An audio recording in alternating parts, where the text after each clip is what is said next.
Keletą dabar esminių tokių punktų norėčiau aptarti. Nuodėmės rūšys. Reikia aptarti ruošiantis krikštui, tie, kurie ruošiatės krikštui, tie, kurie jau esame krikštyti, gavėnios laikas, darysime sąžinės sąskaitą, ruošdamiesi sakramentams arba tiesiog gyvendami savo krikščionišką gyvenimą. Nuodėmių rūšių yra daug. Nuodėmės skirstomos pagal įvairius kriterijus. Tačiau mums praktiškai, konkrečiai, išpažintyje, ruošiantis išpažinčiai, vienas svarbus skirstimas yra į lengvas ir sunkes. Lengvos nuodėmės ir sunkios nuodėmės. Šitas skirstimas yra šiek tiek keblus. Ir jo keblumas yra tame, kad jisai labai buhalteriškas. Jisai toksai labai techniškas, lengvos ir sunkios. Lengvai įžeidžiau ir sunkiai įžeidžiau.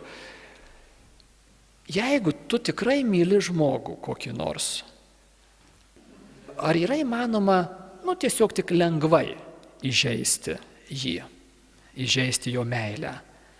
Tik tai neprimušti, bet nežinau, kaip čia sugalvoti kokį lengvą įžeidimą. Kai kalbam apie tikrą meilę, nėra tokio dalyko kaip lengvas įžeidimas. Jeigu yra tikra meilė, ir smulkmenos gali būti labai skaudžios ir labai reikšmingos. Ir tai yra su Dievu. Taip yra su Dievu.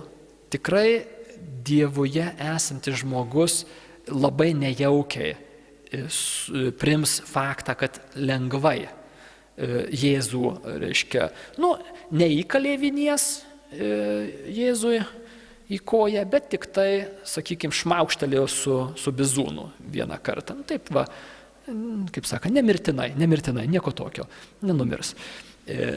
Kažkas netvarkoja su tokiu požiūriu yra. Ir tikrai taip ir yra. Tačiau tam, kad mes galėtume konkrečiai kažkaip tai susigaudyti savo gyvenimuose, mums reikia kažkokiu tai gairių, kažkokiu tai skirtumų. Ir tada darome šitą skirstimą į lengvas ir sunkes nuodėmės. Bet lengvos nuodėmės nėra nereikšmingos. Rimtai gyvenant dvasinį gyvenimą ir norint augti ryšyje su Dievu, jos irgi yra reikšmingos, reikia kreipdėmėsi. Taigi, nuodėmė yra sunki, jeigu jinai atitinka 3 tokius parametrus, 3 kriterijus. Pirmas yra svarbus dalykas, turi būti didelis dalykas. Pavyzdžiui, pavogti iš eilinio žmogaus 1000 litų būtų didelis dalykas, 1000 litų yra dideli pinigai. Bet pavogti iš manęs, pavyzdžiui, 1 centą nebūtų didelis dalykas. Tai jau nėra dalykas didelis. Tai va, tas dalykas turi būti didelis. Ir kartais vienam žmogui vienas dalykas gali būti didelis, kitam ne, bet orientaciniai supratote. Sunki nuodėmė turi būti didelis dalykas. Antras, aš žinau, kad tai yra didelis dalykas. Aš turiu žinoti tai. Ir trečias, aš turiu tam laisvai pritarti. Sunki nuodėmė bus, jeigu yra svarbus dalykas, aš žinau, kad tai yra svarbus dalykas ir aš pats savo valia pasirenku tai daryti. Nėra nei išorinės prievartos, pavyzdžiui, jeigu man įremtų pistoletą į smilkinį ir sakytų, dabar tu eik tenais ir kažką tai blogo padaryk, ir aš iš baimės tą padaryčiau, tai nebūčiau laisvas, aš būčiau priverstas ir tai mano atsakomybę mažina. Sunkios nuodėmės tikriausiai jau nebūtų, nes aš buvau priverstas tą daryti. Arba jeigu yra kokia nors vidinė prievarta, psichikos sutrikimas arba didelė baimė, tai taip pat mažina mano laisvę, mano valia nėra pilnai laisva ir dėl to gali nuodėmė jau būti nesunki, pereina į lengvos nuodėmės kategoriją. Taigi darant sąžinės sąskaitą, tie, kurie darysite sąžinės sąskaitą krikštui ir tie, kurie ruošitės išpažinčiai, išpažintyje būtina išpažinti visas sunkes nuodėmes, nurodant jų skaičių ir dažnumą. Sunkios nuodėmės yra reikšmingas dalykas ir mes jas turime įvardinti labai konkrečiai. Šitą blogį, kuris nori slėptis už apvalių frazių, reikia įvardinti labai tiksliai ir konkrečiai. Aišku, jeigu pasitaikė vieną kartą, tai tada vieną kartą, bet jeigu yra ne vieną kartą, nurodant jų skaičių ir dažnumą. Lengvas nuodėmės nėra privaloma išpažinti taip kaip sunkias. Sunkias yra privaloma, kategoriškai. Išpažintis yra negaliojanti ir net ir šventvagiška, jeigu yra nuslėpta, sąmoningai nuslėpta bent viena sunki nuodėmė. Tai be abejo to daryti nereikėtų. Tos nuodėmės, kurios nepatenka į tą sunkių arba dar kitaip vadinamų mirtinų nuodėmių kategoriją. O mirtina nuodėmė, kuria prasme jinai mirtina? Jinai sunaikina ryšį su Dievu. Ta nuodėmė yra radikalus, svarbiam dalyke nusigręžimas nuo Dievo. Tai sunaikina ryšį su Dievu. Reikia jį iš naujo atstatyti, tam reikalinga sakramentinė išpažintis. Tos nuodėmės, kurios nėra sunkios, ar tai būtų netoks svarbus dalykas, arba nebuvo pilno žinojimo, arba nebuvo pilnai laisvos valios, galbūt buvo vidinės ar išorinės aplinkybės mane verčiančios taip daryti. Tokias nuodėmės yra patartina išpažinti. Neprivaloma, bet patartina. Ypač dažnai besikartojančias, vedančias į sunkią nuodėmę, nes matot, nuodėmė yra labai visli, jinai greitai veisiasi. Ir lengva nuodėmė netrukus veda į kitą nuodėmę, jau netokią lengvą ir paskui sekančią ir galų galiai sunkią nuodėmę. Tai to atidžiai žiūrėdami į savo gyvenimą galim atpažinti tas sritis, kur būna viskas prasideda nuo netokios sunkios nuodėmės ir paskui netrukus vyniojasi iki sunkios nuodėmės. Dabar kalbant apie konkrečias nuodėmės, tai paskutiniuose 3 susitikimuose kalbėjome apie dekalogą. Ir prie kiekvieno iš dekalogų įsakymų trumpai peržvelgiau per pagrindinės pasitaikančias nuodėmės. Tai čia ir būtų jo konkretybė, tos nuodėmės, kurias reikia pasvarstyti savo gyvenime. Taigi, sunkia nuodėmė žmogus nutraukia draugystę su Dievu, teologinė kalba kalbant, praranda pašvenčiamąją malonę. Jisai jau nėra malonės būklėje.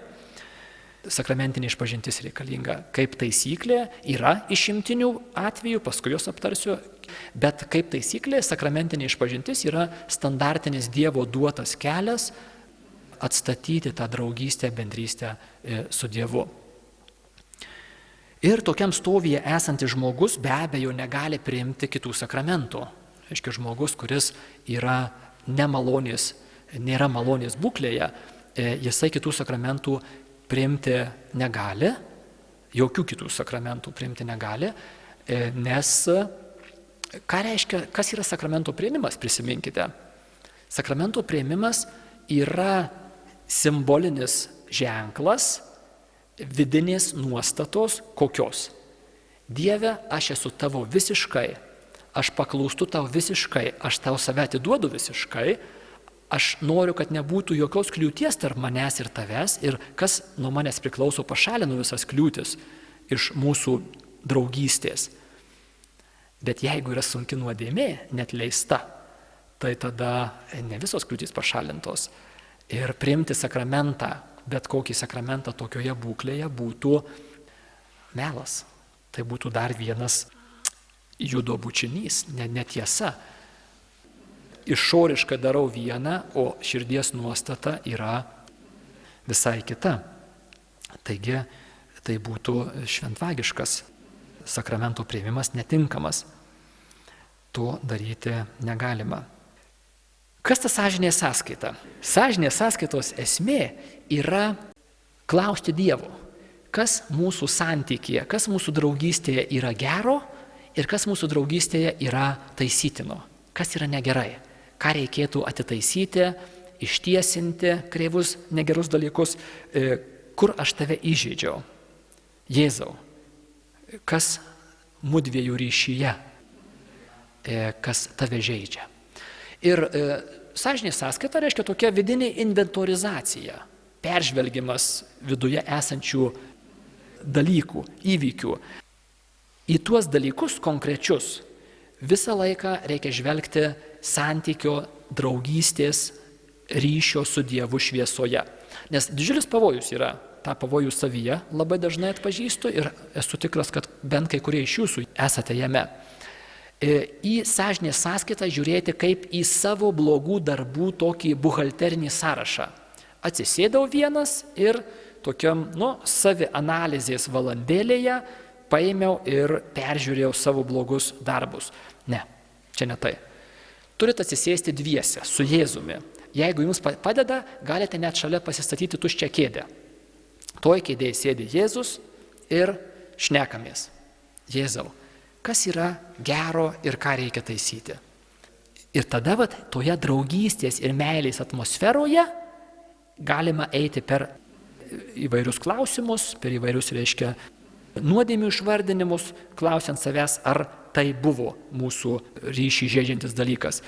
Bet labai saugokitės to tokio sauso buhalterinio, savianalitinio būdo, kuris pamiršta, kad šalia yra mylintis Dievas. Tu esi Dievo meilės šviesoje.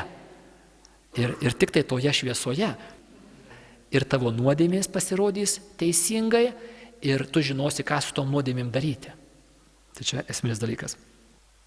Yra įvairiausių būdų atlikti sąžinės sąskaitą, tą inventorizaciją. Galima pagal dekalogą, galima pagal kalno palaiminimus, kalno pamokslo, galima pagal dorybės.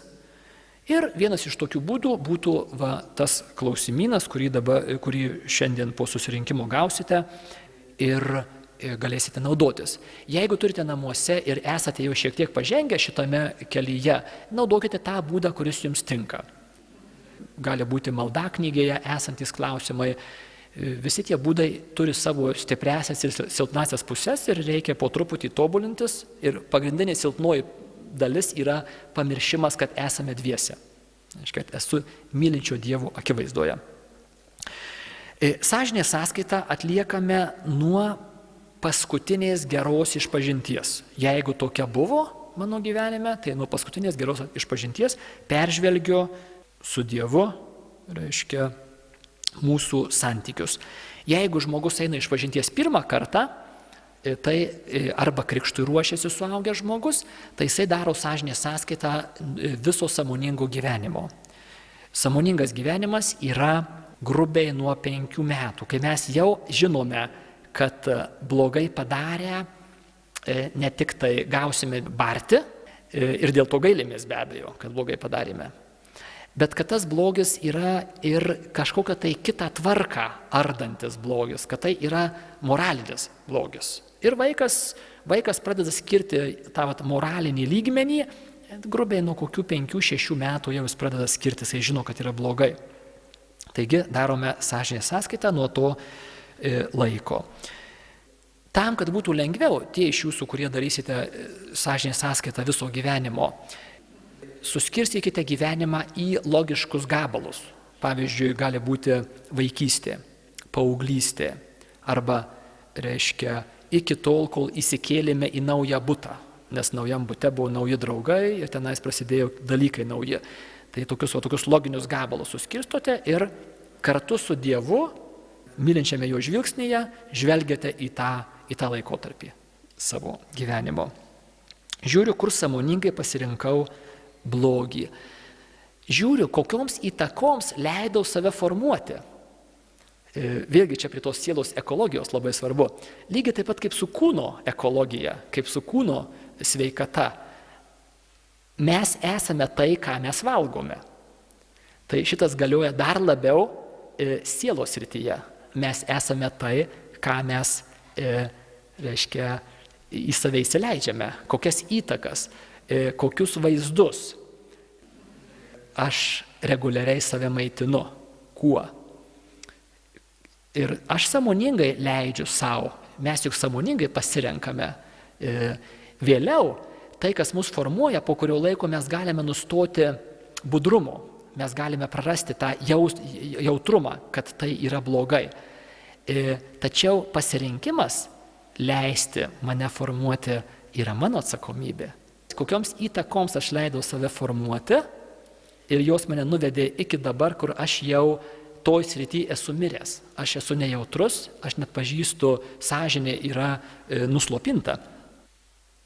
Nenusiminkite, neįsigaskite tie iš jūsų, kurie eisit išpažinties pirmą kartą. Kiekvienais metais mes turim katechumenate visą eilę žmonių ir tai yra labai džiaugsmingas ir didingas įvykis, kai žmogus eina išpažinties iš 30 metų ir pasiruošia rimtai tai išpažinti. Tai tikrai yra sūnaus palaidūno sugrįžimo patirtis.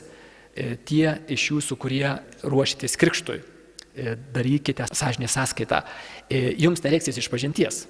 Reiškia, jūsų nuodėmės jums bus atleistos krikšto sakramentu, prieš kurį nereikia išpažinties. Bet tam, kad įsileistumėte Dievo gydančią malonę kuo giliau, atlikite kuo rimtesnę sąžinės sąskaitą. Net jeigu ir nereiks to išsakyti kunigui, vis tiek savo pačių labų ir naudai padarykite labai rimtą apžvalgą, inventorizaciją savo moralinio gyvenimo. Išpažinties eiga. Dauguma iš jūsų esate gerai su ja susipažinę, kurie ne, perbėgsiu per ją. Prieinu prie klausyklos, atsiklaupiu, persižegnoju ir sakau, katalikiškas įprastas pasisveikinimas ir galima taip pat atsisveikinti šituo būdu. Garbė Jėzui Kristui. Kunigas atsako per amžius amen. Tada, jeigu klausykloje atlieku išpažintį, dažniausiai klausykloje, bet taip pat galima, paskui paaiškinsiu kai kuriais atvejais ir neklausykloje, kiek pasuku veidą į sieną ir pro klausyklos tas groteles, dažniausiai grotelės ten yra negarsiai, pašnipždomis, bet kad kunigas girdėtų. Sakau, išpažinties buvau, pavyzdžiui, prieš 2 mėnesius, pavyzdžiui, prieš 25 metus, pavyzdžiui, einu pirmą kartą, išpažinties einu pirmą kartą. Kurie eisite pirmą kartą išpažinties, tai tada pasakysite, esu pakrikštytas prieš 3 savaitės, esu pakrikštytas prieš mėnesį, einu išpažinties pirmą kartą ir kunigas supras. Tie iš mūsų, kurie einame išpažinties jau ne pirmą kartą, sakome, atgailą atlikau, atgaila prisimenat, kas yra. Ta kunigo užduota, dažniausiai malda, kartais koks nors artimo meilės darbas, tam tikra užduotis. Atgailą atlikau, švenčiausiai sakramentą priėmiau, Dievui vėl nusikaltau šiomis nuodėmėmis. Ir tada savo sąžinės sąskaitos namų darbą pateikiu. Vardinu visas nuodėmės, sunkias nuodėmės, nurodant jų skaičių arba dažnumą ir lengvas nuodėmės, truputį tas toksai paradoksalus skirstimas į lengvas ir sunkes, bet jį naudojame. Vis dėlto lengvas nuodėmės dažniau pasitaikančias, tos, kurios veda į sunkes nuodėmės, irgi rekomenduojama, nors griežtai sakant, nėra privaloma, tam, kad išpažintis būtų galiojanti, tačiau yra rekomenduojama ir jas išvardinti. Paprastai tiesmukai pasakau. Ir čia vėlgi tie iš jūsų, kurie norite arba nesate ėję išpažinties ilgai, ar norite geriau pasiruošti, būtinai pasikonsultuokite su savo grupelių vadovais, pasiskirkite pokalbį, tai temai labai svarbi šita sritis yra. Išvardinęs sakau, daugiau neatsimenu, gailiuosi už nuodėmes ir žadu pasitaisyti. Prisimenat, kas čia yra? Čia yra tie iš tų 5 žingsnių. Tam, kad susitaikymas būtų tikras, aš turiu įvardinti mano padarytą blogį, išreikšti gailestį, kad jis įvyko ir išreikšti pasiryžimą, kad ateityje jisai neįvyktų, žadu pasitaisyti. Prašau atgailos ir išrišimo. Šitoj vietoj kunigas kalba, jisai kokį tai pamokymą, paaiškinimą, gali ko nors pasitikslinti, pasiklausti, atidžiai klausotės, jeigu reikia klausia kunigas, atsakote kažką, tai dažniausiai jisai kažkokį tai pamokymą šitoj vietoj sako ir tada gale sako, dabar gailėkis, duosiu išrišimą arba kažką panašaus tokio sako. Ir jisai kalba tada išrišimo maldą, kuri yra nuostabaus grožio malda. Įdėjau jums į šitos lapukus, kad per šią savaitę šitą maldą pamedituotumėte. Ir kai jisai duoda išrišimą, išreiškiu savo gailestį už nuodėmes ir vienas iš tokių gerų tradicinių būdų išreikšti šį gailestį yra tas simbolinis mušimasis į krūtinę, sakant, Dieve pasigailėk manęs, pašnibždom, pašnibždom visiškai tyliai, reiškia ne kunigui, čia sakote, o Dievui, tyliai sakote, Dieve pasigailėk manęs nusidėjėlio, arba Viešpatie Jėzau Kristau gyvojo Dievo Sūnau pasigailėk manęs nusidėjėlio. Tada kunigui davus ženklą, jeigu klausykloje tas ženklas yra pabeldimas, kunigas pabeldžia, atsistoju, išeinu truputį į priekį, kad kunigas matytų, linkteliu galvą, padėkodamas, ir tada išpažintis yra atlikta, dabar reikia atlikti atgailą. Jeigu yra galimybė, čia pat bažnyčio atlieku ir atgailą. Ar tai prie šoninio altoriaus, ar kažkur tai kitur, atsiklaupiu ir jeigu tai buvo maldos, sukalbu atgailos užduotas maldas ir nuoširdžiai padėkoju. Savai žodžiais, savo mintimis padėkoju Dievui už didžiulę dovaną. Jeigu nėra galimybės atgailą atlikti tuoj pat, tai tada tai padarau prie artimiausios progos. Tai gali būti koks artimo meilės darbas, kažkas tai kitas, nebūtinai tos paprastutės maldos, bet labai dažnai būna jos užduodamos. Gerai, dabar norėčiau šiek tiek perbėgti per tai, ką pas save užrašiau, kaip dažnai užduodami klausimai apie išpažintį. Išpažintis yra vienas iš tokių sunkiausių, mažiausiai mėgstamų sakramentų ir dėl suprantamos priežasties. Kodėl žmonės nemėgsta išpažinties? Visai nesunkiai galim atspėti. Nėra lengva pripažinti tai, kas manyje yra nemalonaus. Ir mes gyvename kultūroje, kuri siūlo tai, kas nemalonu, slėpti, kišti, apsimesti, kad to nėra, sušluoti po kilimėliu ir visais įmanomais būdais neturėti su to reikalo. Bet žinot, ateina laikas, kai pradeda mūsų fizinė sveikata, su fizinė sveikata mes darom tą patį. Mes tiesiog bėgam, lekiam ir tiesiog nesiklausom, kas darosi mūsų fiziniam organizme, bet vieną dieną tas fizinis organizmas sako, stop, klausyk, kiek aš tau galiu šaukti, sustok. Tai lygiai tas pas ir mūsų dvasiniam gyvenime įvyksta. Ir taip kaip fizinės negalės gydyti, tam, kad gydyčiau, turiu ateiti pas gydytoją ir atėjęs pas gydytoją aš jam pasakau bėdas. O jeigu aš kartais paimu ir nutyliu keletą tokių esminių momentų, tai aš pakenkiu pats savo. Aš gydytojas nežino, kas yra netvarkoj ir negali man paskirti tinkamo gydymo. Tai tam, kad įvyktų išgydymas, man savo žaizdas reikia parodyti gydytojui. Ir tai nėra malonu, ypatingai dvasinėje plotmėje. Čia reikės susidurti su tikru mumyse esančiu blogiu, kuris nėra malonus. Bet vienintelis būdas iš jo išsivaduoti yra tą blogį atidengti gydytojui, kuris gali tai išgydyti. Taip pat pasvarstykime, ar buvo lengva susitaikyti. Turbūt visi savo gyvenime esam turėję rimtą susitaikymą, kai buvom rimtai susipykę ir susitaikėme. Ar buvo lengva paprašyti atleidimo? Prisiminkite tuos atvejus, kai mes buvom kalti, kai aš buvau kaltas. Ir yra nelengva, nes reikia peržengti daugybę visko. Puikybę reikia peržengti. Sulaužyti daugybę savo paties ragų, tam, kad galėčiau ateiti į susitaikymą. Tai lygiai taip pat yra susitaikymas su Dievu. Taip kaip žmogaus nėra lengva atsiprašyti iš tikrųjų, taip ir Dievo nėra lengva atsiprašyti iš tikrųjų. Kodėl būtina atlikti išpažintį kunigui? Aš esu tikintis žmogus ir norėčiau atlikti išpažintį tiesiai Dievui. Dabar kam tam kunigui čia reikia? Tokius du atsakymus norėčiau iš dviejų pusių atsakyti šitą klausimą. Pats toksai paprasčiausias, tiesmukiausias būdas, bet jisai ne visiems patiks ir ne visiems tiks būdas, todėl kad Jėzus taip liepė. Tai jeigu Jėzus yra mano viešpats, yra tas esminis klausimas, kas yra Jėzus, kuo aš jį laikau.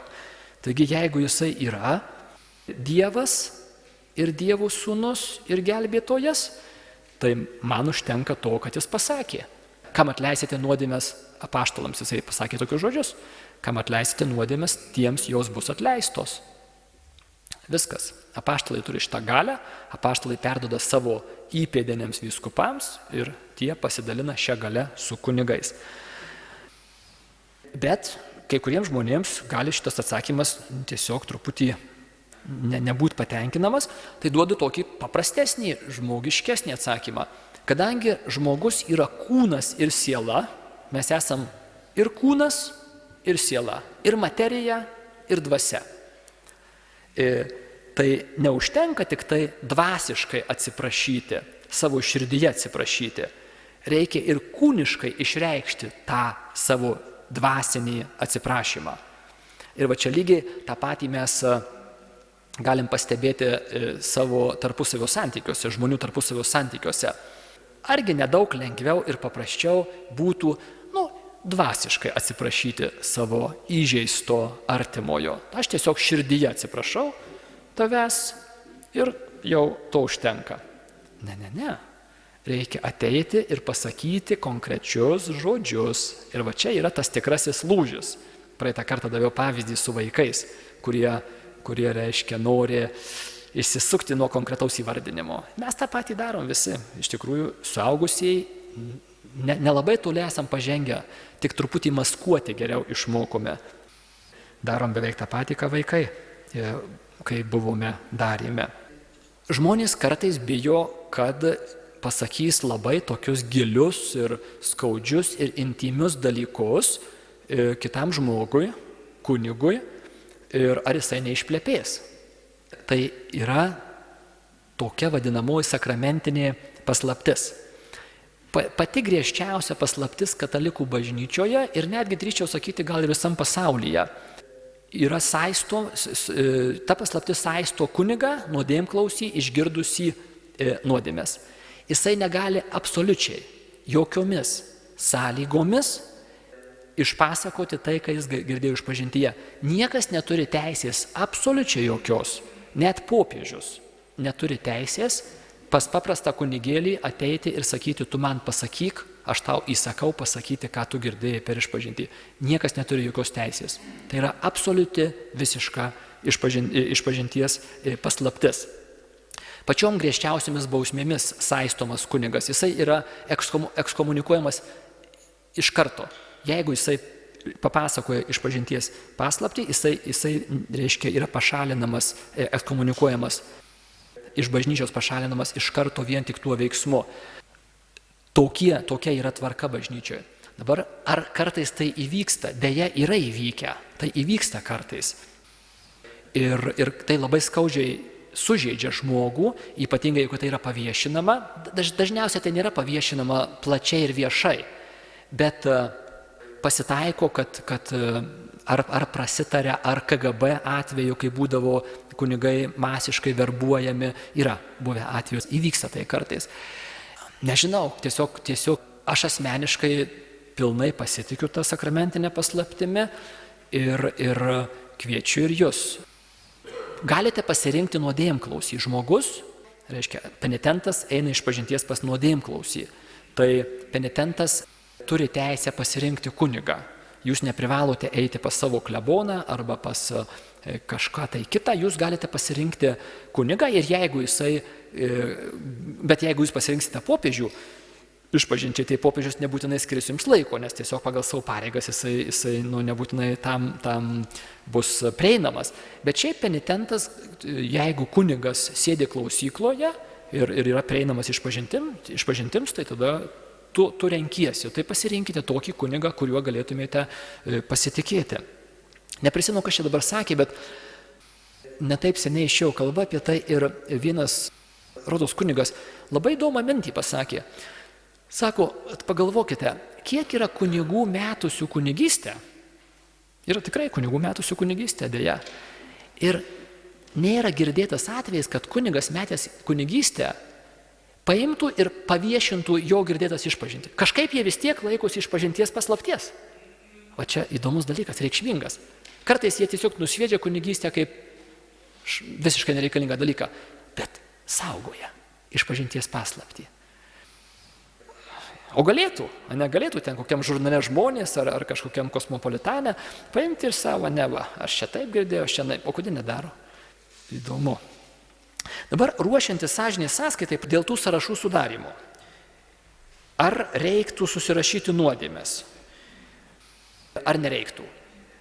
Ruošiantis eiliniai išpažinčiai, sąrašo geriau nesudarinėti. Jeigu einat išpažinties reguliariai, dažnai, toks geras dažnumas būtų kas mėnesį arba kas 2 mėnesius, o maždaug toks būtų normalus dažnumas.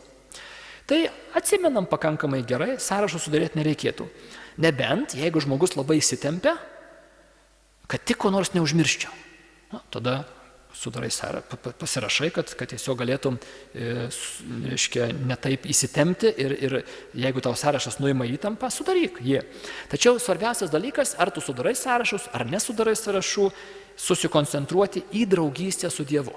Ne į tą savo blogybių, rinkinėlį, bet į draugystę su Dievu, į Dievo atleidimą, o ne į savo nuodėmes. Einant viso gyvenimo išpažinties, naudinga pasižymėti ant popieriaus esminius dalykus, nes susidarys suaugusiam žmogui pakankamai daug dalykų, tai viso gyvenimo ko gero dažniausiai bus naudinga. Tačiau ir tuo atveju vėlgi neužmirštame, kad tas sąrašas nenukreiptų mūsų dėmesio nuo svarbiausiojo. Dievas yra svarbiausias, jo atleidimas yra svarbiausias, o ne mano nuodėmės. Kaip išpažintis atsiranda? Kaip ir visi sakramentai, išpažintis yra įsteigta paties Jėzaus Kristaus. Visus 7 sakramentus, taip pat ir išpažintį, įsteigia pats Jėzus Kristus. Istorijos bėgyje visų sakramentų forma keitėsi ir taip pat išpažinties forma keitėsi. Buvo vienaip, paskui kitaip ir reiškia tų formų, taip kaip mes turime šiandien, jinai patyrė pakankamai ilgą keitimosi laiką. Tačiau esminiai dalykai, kaip ir visuose sakramentuose, taip ir išpažintyje, esminiai dalykai išlieka tie patys, tie nekintantys dalykai, o dalis sakramento šventimo formos laikui bėgant bažnyčia keičia, jinai turi tam galią. Penitentas, jeigu yra galimybė, gali prašyti atlikti išpažintį ne tik tai klausykloje, bet ir veidų į veidą. Kai kurie iš jūsų esate matę tai, kai kurie dar ne. Va, kai mes po Velykų porą savaičių praėjus turėsime galimybę atlikti išpažintį, vadinamasias bendruomeninės sutaikymo pamaldas su individualiai išpažintimi, tai bus kokie gal 4-5 kunigai, iš kurių pusė bus klausyklose, o pusė sėdės kur nors kampe nuošaliai ant kėdės ir šalia bus kita laisva kėdė. Tai galima atlikti išpažintį tiem iš jūsų, kurie jaučiatės patogiau, kai jūs matote veidą kunigo ir neklausykloje, mielai galite atlikti išpažintį neklausykloje, o veidų į veidą. Tie, kurie jaučiatės patogiau klausykloje, eikite į klausyklą. Jokio skirtumo. Svarbu, kad būtų tikras gailestis, svarbu, kad būtų rimtas noras keisti savo gyvenimą, sąžinės sąskaita atlikta, tai yra svarbiausia. O forma yra galima, visiškai tinkama ir ta. Aišku, ne visose bažnyčiose pas mus Lietuvoje yra galimybė atlikti veidų į veidą. Kai kurie kunigai dar yra įpratę tik šituo vienu būdu klausykloje, tai ne visada sutiks ir supras jūsų, norą. Bet kai kuriuose bažnyčiose jau yra galimybė ir jeigu kas jaučiate, kad jums būtų tikrai geriau atlikti išpažintį veidų į veidą, tai arba patys pasiieškokite, arba prieikite čia prie jūsų grupelių vadovų ir jie tikrai padės jums surasti, kur galėtumėte atlikti išpažintį jums priimtinesniu būdu. Ar galimi kiti nuodėmių atleidimo būdai ne išpažinties forma? Atsakymas yra taip. Galimi. Padarius bet kokią nuodėmę, didelę ar mažą, reikia iš karto, kuo greičiausiai gailėtis ir kuo skubiausiai atsiprašyti Dievo. Ypatingai tai svarbu būtų, sakykime, mirties pavojaus akivaizdoje. Tačiau, bet kuriuo atveju, ar pavyko tą padaryti, ar prisiminiau tą padaryti, ar neprisiminiau, prie pirmos galimybės, jeigu yra sunki nuodėmė, aš atlieku sakramentinę išpažintį. Sunkiai nuodėmė atleisti, Dievo nurodytas standartinis būdas yra yra išpažintis, sakramentinė išpažintis. Nes mano rimtas apsisprendimas keisti gyvenimą ir rimtas gailestis reiškia, kad atsiradus pirmai progai aš pasinaudosiu galimybę atlikti sakramentinę išpažintį. Kartais žmonės klausia, ar yra tokia didelė nuodėmė, kurios Dievas negalėtų atleisti? Atsakymas yra kategoriškai ne. Tokios didelės nuodėmės nėra. Mes esame tokie mažučiai prieš Dievą ir prieš jo gailestingumą, kad esame absoliučiai nepajėgus padaryti tokią didelę nuodėmę, kurios Dievas neatleistų. Šventoji Teresėlė, kūdikėlio Jėzaus Teresė, turi labai svarbią mintį, bažnyčios mokytoja.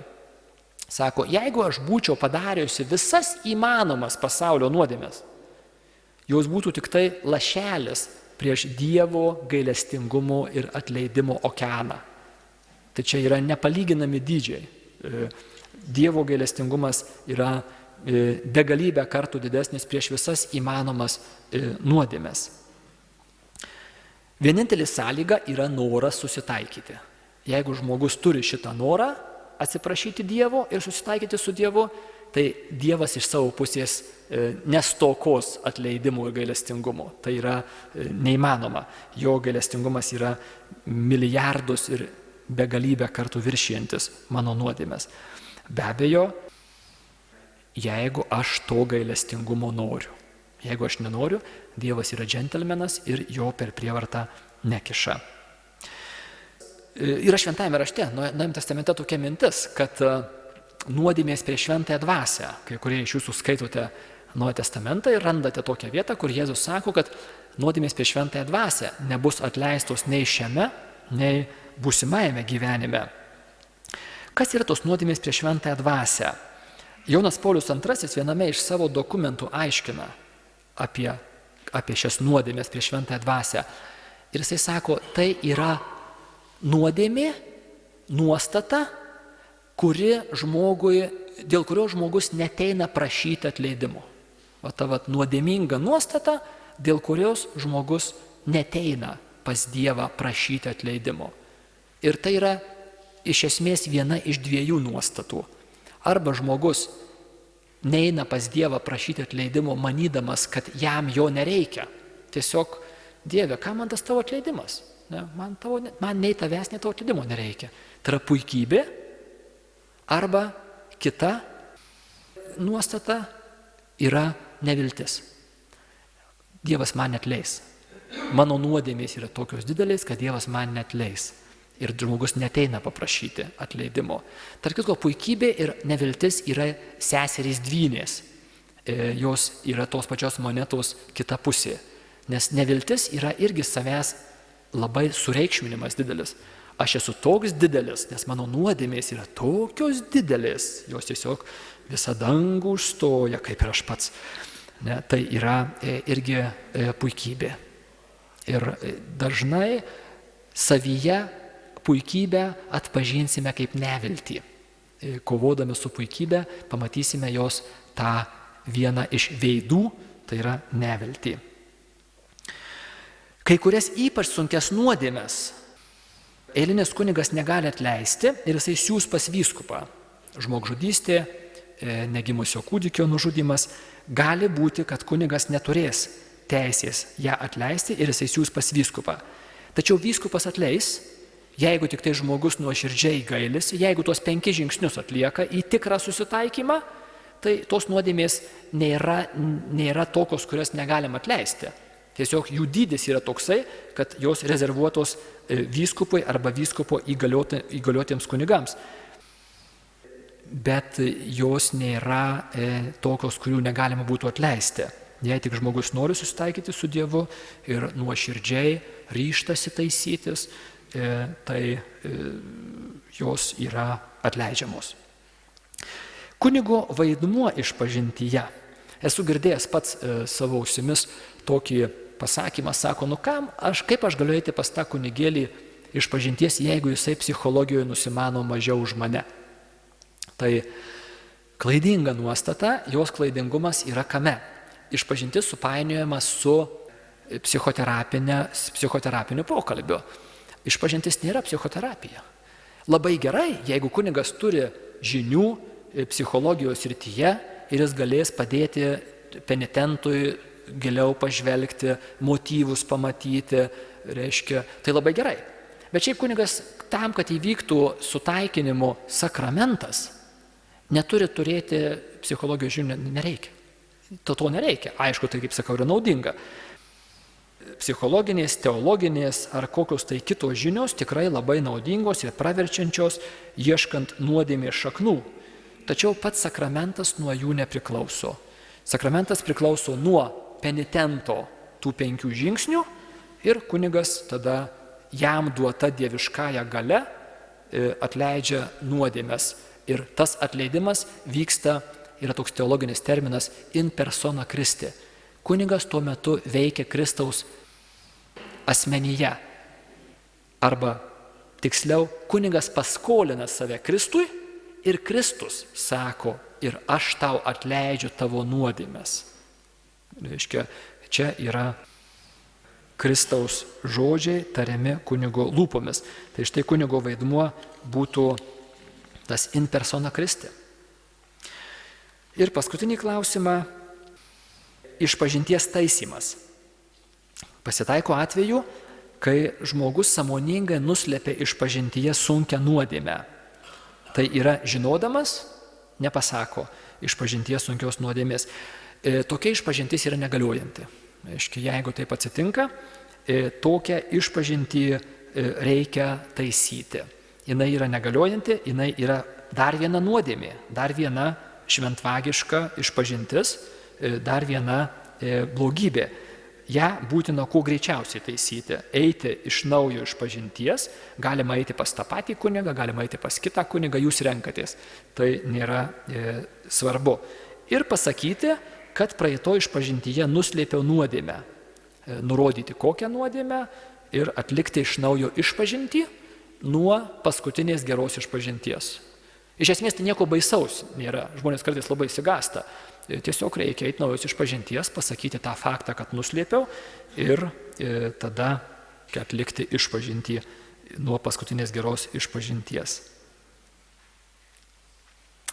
Kartais gali pasitaikyti toks atvejis, kai kartais žmonės masto, sutiksite tokį panašiai mąstymą. Sako, nu ką, gerai tiem katalikam, prisidaro nuodėmių, paskui nueina išpažinties ir jiem atleidžia viską. O, kaip lengva gyventi. Ne. Šeštadienį bus baliukas, gerai išgersiu, ne, parveš mane namo negyvą, sekmadienį nueisiu išpažinties ir toliau gyvenimas eina įprasta vaga. Stebėkite, kur čia yra klaida, jau jūs turėtumėte atpažinti. Tame mąstyme yra labai didelė klaida. Yra planuojama ir nuodėmė, ir išpažintis. Tokioj situacijoje trūksta esminio geros išpažinties elemento, yra gailesčio už nuodėmes.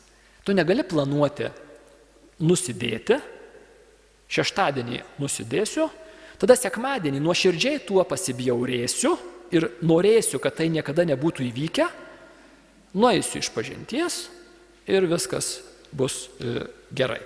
Taigi negalime planuoti kartu ir nuodėmę, ir po to išpažinti su gailesčiu už tą nuodėmę būtų klaida. Tai būtų tiek šiam kartui.